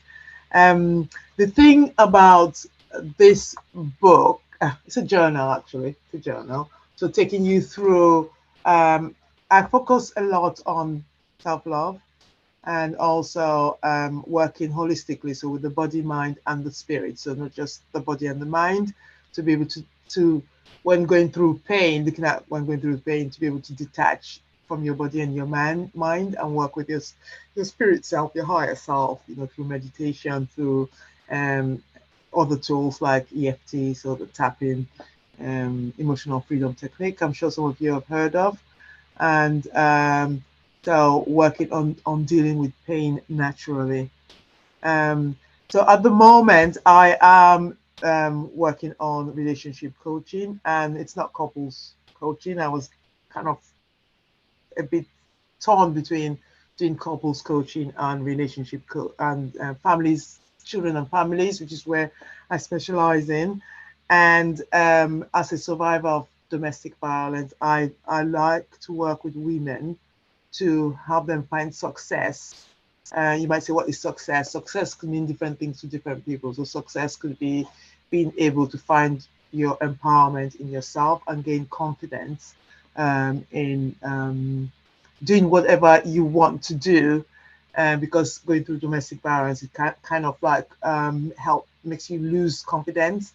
And also one of the things I found out with it's trauma is that sometimes you have physical issues because of the trauma you're dealing with. I'm sure Naima can testify with that through, and also you will, that through, what's that course you just did? The thing about the subconscious and conscious. It's the RTT, but the RTT. RTT, rapid transfer. Yeah. Go So ahead, sometimes, so something else I had was a slip disc. So I had a lot of pain in my back and in my leg, and I was told that that was brought on by trauma, which you don't realize, even though the pain is real and it's physical, but it was caused. And when I did the work on on the trauma, I don't have any pain anymore. So it led me to look more at health. So in terms of my relationship coaching, I'm linking that to like the self-love, which brings about the health. So in terms of this book, I worked on it 3 years ago, and I worked on it in conjunction with a program that I was working on. So it was like a 90-day program coaching people, and they used the journal to work through on a daily basis. So I don't really have, at the moment, I don't really have a giveaway. I mean, if anybody wanted to contact me to go through that, they can DM me, and I'm sure they'll put the information in the links. But you know what I wanted to say on that though? You healed yourself. I know the word healed is such a controversial word, but I think we're all healed. I mean, we all are. The state of your mind has a lot to do with how your health is what I found through my own experience. Um, the state of your mind is very important. So it's not, I think the body, we undermine the state of our bodies, and we're so reliant on quick cures, and we're also very reliant on, and sometimes you have to, like I had to for a certain stage, but I realized that at that particular stage I needed something else. Sometimes you do need like the Western cures, but sometimes that runs its course. Like in my case, it had run its course where I was getting worse rather than getting better. So it would stop a problem somewhere but cause another problem somewhere else. And so I had to decide to empower myself to find out for myself what was really going on with me, and find out that there was a lot of things from within that I wasn't working with in terms of my trauma, that my body had to deal with to so that I wouldn't face that trauma, if you know what I mean. right. I'm not facing the trauma. It's giving me something that And I the can journaling focus helped on. Yeah. you, so that's why you created that. Yes, and I find positivity in that. So it's different. It's about learning about who you are, learning about. I think self-love is a big thing, because I think there was a lot of self-destruction and self-hate, even though you don't realize that there's that self-hate, but there's a lot of so so having to find out what the symptoms are. So if I feel I don't like to look at myself in the mirror, that's a sign of self-hate. If I feel I don't like the sound of my voice, that's a sign of self-hate. So understanding what it is, because sometimes you kind of think, well, I really love myself, but when you think about things that you do to yourself, you do everything for everybody else but you, and having to take time out for yourself, starting maybe Right. with 5 minutes or maybe a day or once a month, to do something just for you, Right. and it's work in progress. I don't think we ever become experts in who we are. Right. we're So just work when in I'm progress. listening to you, I go, "Oh my God, this brings us back to health and wellness," because that's what we were doing. The Health and Wellness Summit is every June. However, what I want to say is this: maybe you might want to revisit. I'd love to see you revisit your journal, like I'm revisiting mine. And I I think decided, so. because at the same time I put my journal together, which was Say Yes to Wellness, and then after I made it, I said, "Oh, I really need to have a guide," because it started getting to be 200 page, like the other young lady, Melissa, hers is 365 affirmations. And I don't know if her pages were 365, but it gets to be a big book. And sometimes people don't want all of that. So, how would you take what you just said about self-love, self-loathing, and then you said now you're doing relationships? How would you combine that into the next writings that you're in the midst of doing with the Yeah, so help? so I am looking. I think for me anyway, and I guess for some people out there, for me, part of self-love is it's about lifestyle.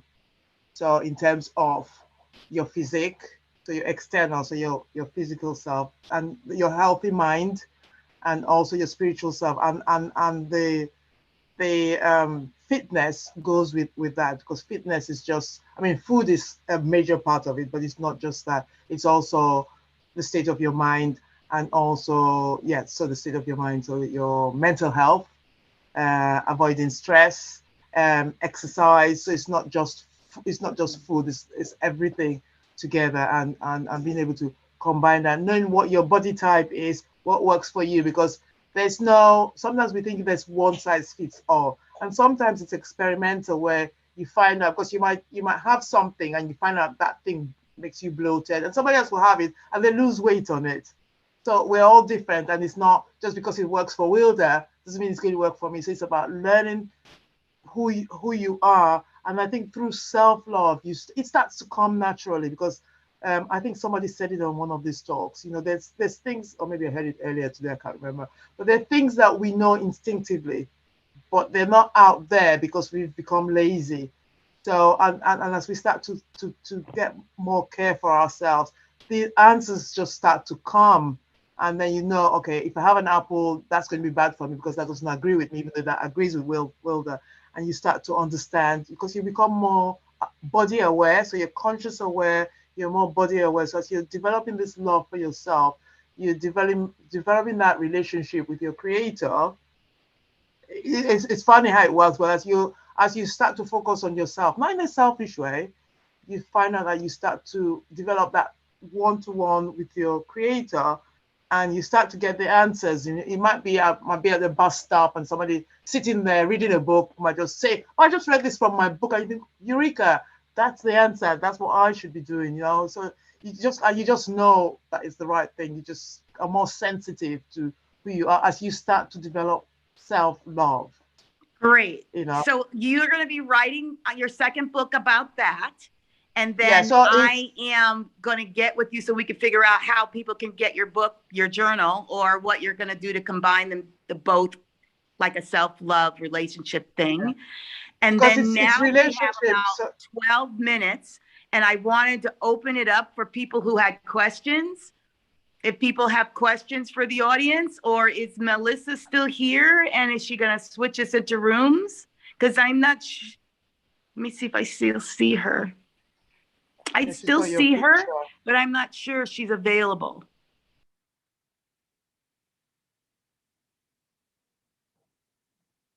Let me just, one moment. So let me just double check. Has everybody spoke? Did everybody go through their, because we didn't go in order, and I want to make sure I got to everyone. You pretty much went in order. I think the only person missing, I don't think she's right, here. and Miss June isn't here because she's working, and she'll be here Reverend tomorrow. Dr. Linda. Dr. Linda. Reverend Dr. Linda. She, you know what? She said she was going to try to make it, but you know, her wife died last week. Yeah, that's right. So, and then you have June down here. June. And June's working. So she's going to be here tomorrow. Okay. Okay. So, what I want to say though, bravo to us all. It's like, this was, oh my God, it was amazing. This came out of, I'm going to tell you though, this all came from Reverend Linda. So how this came about, she said, you know, we're moved into our new house and I want to get my book out and I want you to help me. So get it together. So we worked on a personal thing for her. And then she said, okay. And then I was making up flyers that said Write Fest. And she goes, well, what's that? I said, I don't know yet. And so she's like, oh my God, that would be great if we got a bunch of women writers, and that would be awesome. And let's do that. And so unfortunately, she's not here. She might be here one of the 2 days, or maybe she'll video something and send it. Her book is amazing. And I know that that was something that came up that I talked to her about activate your thought, or mind your thoughts, activate your healing. And I know, being a person an author who wrote that book, and have someone dear to you pass away, We talked about that. And so there's a lot of things that happen and we have no control. We have no idea how things are going to work for us individually. But it was always about for them doing the best for their relationship, their family, and finally stop working so hard. Because that's what she said. You know, we finally have our dream home. We have a place to put our 2,000 books. And we're going to get on the road and we're going to do our book launch. And so I get a little teary about it because sometimes we wait thinking for the perfect moment. And there isn't a perfect moment. You just have to do things.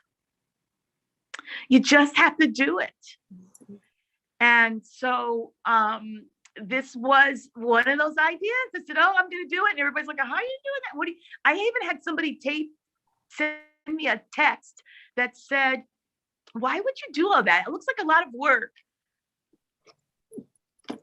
And you know what, ladies and gentlemen, if we don't do the work, if we don't step up, we're not going to have, we're going to have a world of people that they can't find the right book or the right author or the right person or just looking at Melissa and her daughter, Chelsea, I was like, oh, that cover, I remember that as a kid. Oh, her daughter's cover, I remember that hairstyle. And so it brought back a lot of things. And as a woman and as a people, we have a lot of healing to do. And you don't know how your cover and your words are going to trigger people and make them be the better person. So we are all here to step up to do that. And I know we're here to do that because on the way to this place this morning, I was telling you guys earlier, women and men and everyone earlier, that there was all kinds of road delays. It said, can't go turn left, road blocked. Can't go right, they're paving the road. You couldn't get on the freeway because they were doing something there. When we finally got into the town, there was orange things that said that you could not go forward. And so I was like, wow, this is quite interesting. This is all about, like, the world offers you blocks or delays or whatever, and you have to decide what's best for you. And I think everyone here today displayed that at the moment that they had to show up with their book, they did. Their writings, their recipes, their poetry, their stories, the wonderful you, just all of them. Miss Charlotte and her book, and Evie and yours. And there's just so many beautiful people here. And I know Lisa Fertrell, do you have a book out, or are you an author right now? I'm not sure if she's there. I think she's part of Charlotte's group. And so, you know, we have one gentleman here that stayed on, and, you know, I want to acknowledge him and I thank you. He's always here and he always supports me.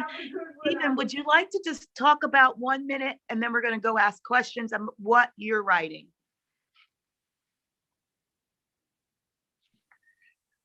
Well, okay, here I am.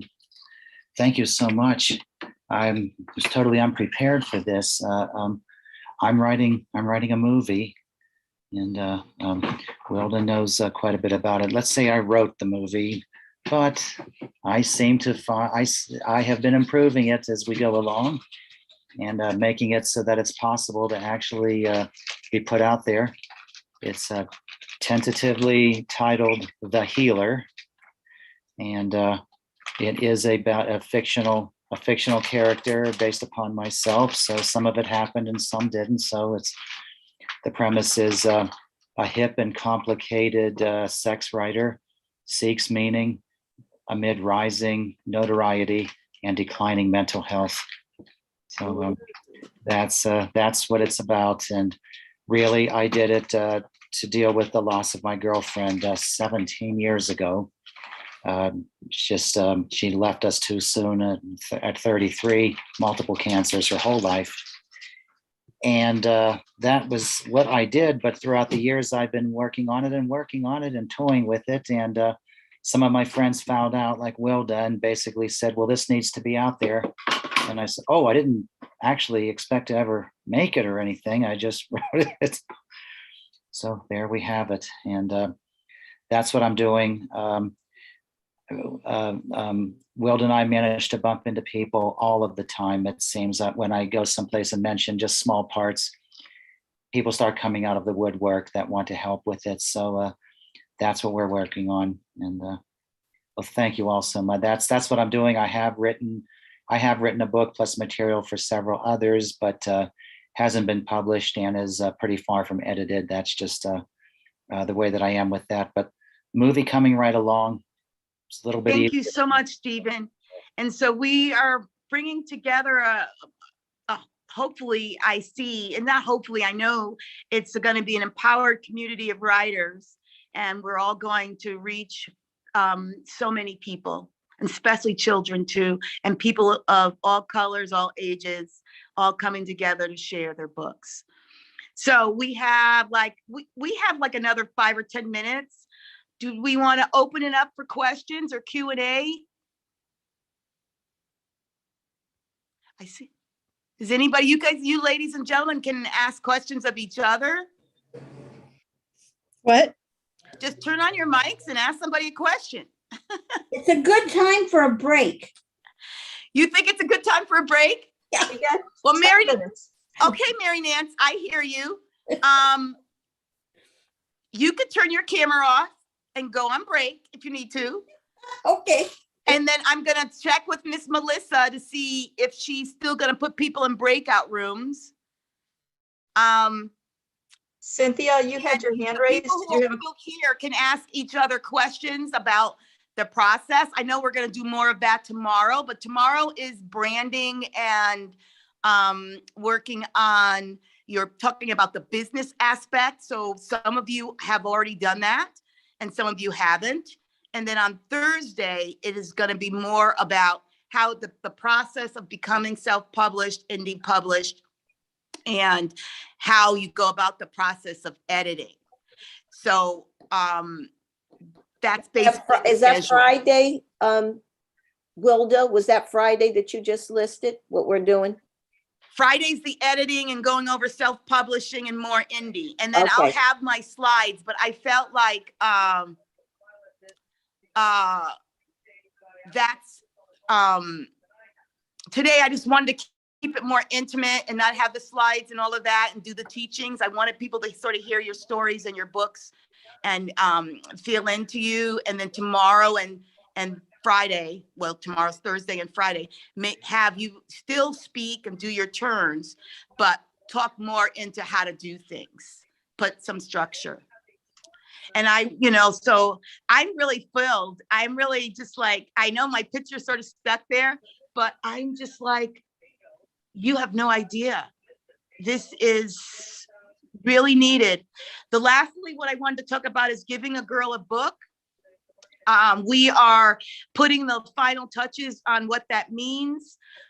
If you want to be a part of that campaign, or if you have an idea that you would like us to use, please text or email. Right now, I want to just keep it simple.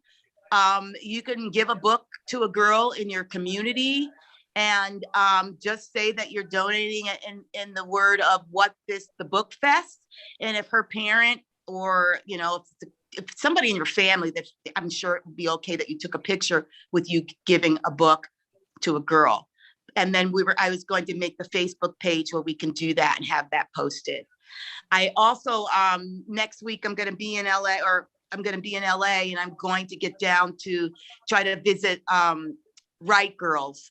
And she already has like 2,000 girls that she's been working with in the LA region that are K through 12 girls that are writing.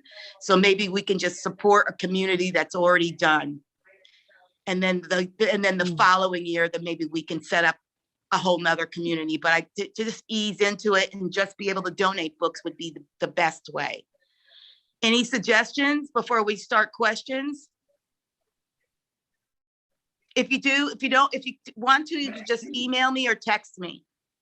So Wilda, Well- how are you going to do that? Are you wanting us to send you a book so you can give it away, or you're still just Well, us on the giving giveaway prizes for the authors, I'm gonna take, after we leave and everybody gets refreshed, I'm going to do the big spin. I will get on the video and spin everybody's name and then pull it up, and then we'll go through the authors, just like I did for H&W. And then the book basket, some of you said that you had books that were autographed and you wanted to mail directly to the winner. So you can do that. Or some of you said you had an actual ebook or a digital book. And some of you said that you had chapters. So all of that is going to be a part of one gift that's going to one person. Wilda, Yes. I'm putting a few comments in the chat about finding an editor. You know, you and I both looked at kindlepreneur.com. That's someone who writes about publishing through Amazon. Right. And so But today is not the editing day. That's well, tomorrow. Lisa, that was a question Lisa put in the chat. So I just put in the chat comments. So about if you ladies and gentlemen have a editor that you're using in mind, I already have a group of editors that I'm going to be working with that I was going to package and have them talk to you at the end of this event, or probably they're going to talk to us or talk to you after this event's over. But I know that Mary Nance is starting her editing business and she's amazing. And she's working right now with someone who had 90,000 word manuscript, and he's multimillionaire that writes books on the mind. So, and she's old school, people, like old librarian school. So I'm new school, and June will tell you that she had, she's not here, we'll talk about it tomorrow, but we new schooled it. So I believe that there's a process for editing. And what I've been told by several editors that I've interviewed, that you'll always find something missing. A period, a word with T is not crossed. The grammar is different depending on who, what, who you, whatever. Every company's different, and even down to how much you spend, and even down to the word. Some people go through the editing by word, by line. There's a plethora of different ways when it comes to editing.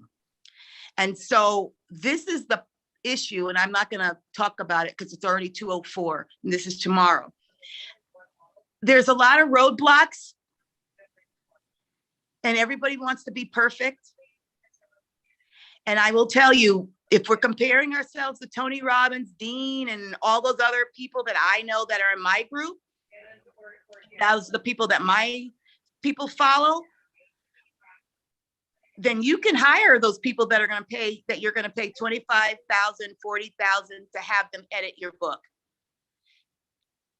Or you're going to say, and I know in Naima's case, she was working on something educational. I'm not sure how much she paid for her editing, but I will tell you this. If that's going to stop you from getting your book out, that's a block, because perfection is, I'll just say perfection is the silent killer. It's a killer of dreams. So we'll talk more about it tomorrow, of all the different ways and the ways that I've been using, the ways that I've been working with my clients. And then you ladies and gentlemen will talk about the ways that you edited your book. And maybe you might talk about, well, now that you're on your second, third, or fourth book, how you would do it differently.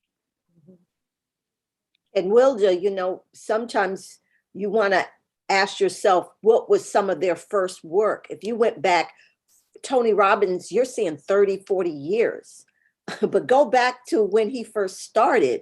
you're not going to see what you see now. So you want to just give yourself that inner dialogue that you can do it, and, you know, take baby steps. And that's why I congratulated all you on doing what you've done, because it takes a lot of courage to not self-sabotage yourself and be your self-critic. So yeah, but if you go back in time and see the way they started just like I shared with you that little thing here, and then it grows. Yes. Then it grows. Yes. So yes. And so that's it. That's the keys. So I just want to say the takeaways today are, you know, everyone showed up. I learned so much from everyone, and I know that people learned from every single one of you authors. Touched my heart. I can't wait till tomorrow. And drink some water and get some rest. Is there any final last words from each one of you? Oh, thank you. Kelly, would you like to say something as an observer? Kelly just smiles. I was touched by all the stories as well. That was, I didn't know what to expect, but it was a beautiful experience. So thank you for inviting me to sponsor the program. Great. Thank you for being here. And I appreciate you. So anyone else would like to say anything or as a closing? No, I would just like to share with the young lady who had her father on the call, on the Zoom with us. That's Cynthia. Cynthia, please have your father write his, or either you sit down with him and write notes on his recipes, because I wish I could go back in time and sit down with my grandparents and how did you make that cake? Give me the recipe. He doesn't want to leave that in his heart and take it with him. There are a lot of people that would really enjoy those recipes for years and years and years. So I hope you and him can take out that time to write down those recipes, like our dear lady, what's her, yes, Ray, Miss Ray. Yep, right here. Yes, because she's got a legacy now. Now her daughter will have those recipes, and her daughter and daughter and daughter. And so anyway, definitely, we want those recipes. Look at all the food channels. I mean, food is it. I mean, you got foodies out here. Yes. Thank you so much for sharing that, Ms. Naima. And you know what, tomorrow, if you're available, Cynthia, P's going to come tomorrow. We will talk more about some of the techniques you could do that will help him, the easy shortcut ways to write a book. Yeah, I mean, that's the thing. The recipes are written down, not all of the stories behind the recipes. And then some of the places of like where he's written it because he knows it in his head, then you need somebody who is looking at it as if a novice saying, I don't know really what you're talking about. Is it written out in a way that someone can recreate it and not wind up with sauce that doesn't blend well and stuff like that? Some of those Leilani will be here tomorrow, right? And so she could tell you some of her writing, because tomorrow is about branding in the business and all, and she can go through, I mean, really it's Friday, but we'll go through a little bit of it so that we keep people moving along. I mean, I did 5-day and a 5-week writing program, and it is a process. And so, yeah, but we're going to talk shortcuts. So thank you so much, unless somebody else wants to share. So I just want to thank the audience out there. We're only 10 minutes over, but oh my God, it was joy-packed. It was emotion-packed. It was so filled. I thank you all authors. I thank you all from the bottom of my heart. This was so beautiful. And it's always beautiful to feel like, oh my God, this was just an idea and it actually came to fruition. And it came to fruition with the right people at the right time, with such beautiful stories and such beautiful books. Thank you so much. See you tomorrow at noon. Thank you, Miss Wilda. Thank you.